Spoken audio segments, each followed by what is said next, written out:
Шамалды сайға Мұзафардың қорасына кетті. 300 мың болды. 300 мың бір қозы таңдамай қозы, еркек қозы. 300 мың бір таңдамай еркек қозыға мына шул бренд деген қозғочқор сатылды. Ассаламалейкум YouTube көршілер. Бренд деген қозғочқордың содасы болды. Белгілі 9-нұр Умар Кейджи чарбасынан Шамал сайға Мұзафардың қорасына сатып алынды. Мына соданың жүріші. Бағасы 300 мың сом плюс ушул қозғочқордан түшкен еркек қозысынан қосып бере тұрған болды Мұзафар. Мына бренд деген қозғочқор. Бойы таза 92-93 см. Жаратқан Алла Тағала сатқанға да, алғанға да берекесін берсін. Ассаламу алейкум рахматуллахи ва баракатух.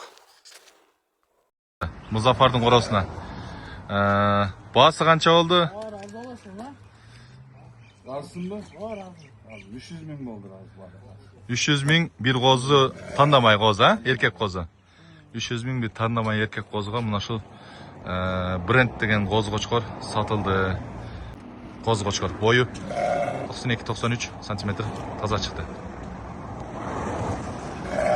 Майлы, бұйырсыңдар сіздерге да қозғочқор. Жақшы қозыларды алғылаушылардан Құда қаласа. Умар Кейджи 9-нұр чарбасынан Мұзафардың қорасына 300 мың сом таңдамай еркек қозғочқор алмайға.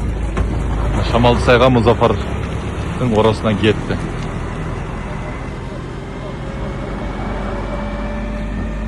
9-нұр чарбасынан сатылды.